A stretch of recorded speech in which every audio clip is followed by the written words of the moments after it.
প্রিয় বন্ধুরা, আসসালামু আলাইকুম রহমতুল্লাহি বরকাতুহু। এখন দেখেন 2023 সালে মির্জা ফখরুল ইসলাম আলমগীর দেশের জনগণ যাতে কষ্টতে না থাকে, আতঙ্কে না থাকে, মানে ভোগান্তিতে না পড়ে, সেই জন্য তিনি 2023 সালে আন্দোলন করছিলেন, মিছিল করছিলেন, গণসমাবেশ করছিলেন। বিদ্যুতের দাম, গ্যাসের দামের জন্য গদি ছাড়ার হুঁশিয়ারি দিয়েছিলেন তৎকালীন প্রধানমন্ত্রী শেখ হাসিনাকে।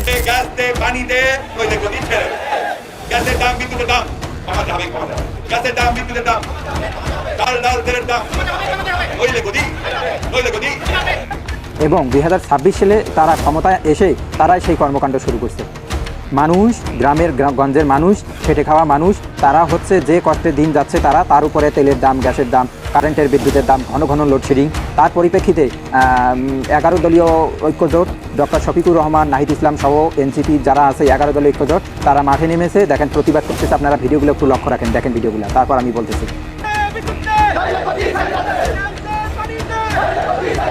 10 মিনিট সময় এখানে অপেক্ষা করবো।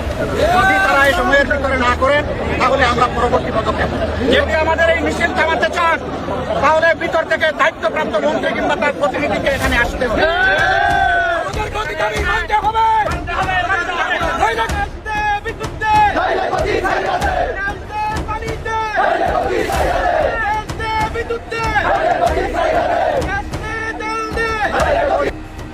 হ্যাঁ, সাধারণ জনগণ কিন্তু কোটি কোটি টাকা চায় না। তারা চায় একটু শান্তিতে থাকতে, শান্ত থাকতে, একটু সুখে দুঃখে সরকারকে বিপদ আপদে পাশে থাকতে, কিন্তু তারা পাশে আসে না। এখন লাগাইছে প্রিপেইড মিটার, এমন একটা মিটার, মানে যেই মিটার ডিজিটাল চুরি, যাকে বলা হয় ডিজিটাল চুরি। সেখানে কারেন্ট বিল আসলে কারেন্ট বিল কত টাকা কাটে, কত টাকা ভ্যাট কাটে, সেগুলো কিন্তু জনগণ জানে না। এবং দেশের জনগণ, জনসাধারণ তারা মিছিল করতেছে, প্রতিবাদ করতেছে, এই মিটার আমরা চাই না। তারা টাকা রিচার্জ করতেছে মিটারে, ঘন ঘন যাচ্ছে। তার প্রতিবাদে বিভিন্ন জায়গায়, দেশের বিভিন্ন জায়গায় তারা কিন্তু প্রতিবাদ করতেছে। আপনারা এই ভিডিওটাও দেখেন। আমরা অবশ্যই আরো ঘেরাও করবো।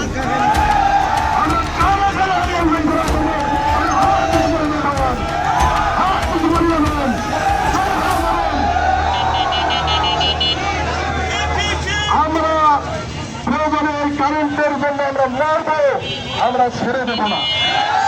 আমরা মরবো, ছেড়ে দেবো না। এই সংযুক্ত বক্তব্য আমি এখানে শেষ করলাম। আপনারা অবশ্যই দাঁড়িয়ে না হওয়া পর্যন্ত এখান থেকে আপনারা কেউ একটু পরিমাণ ধরবেন না।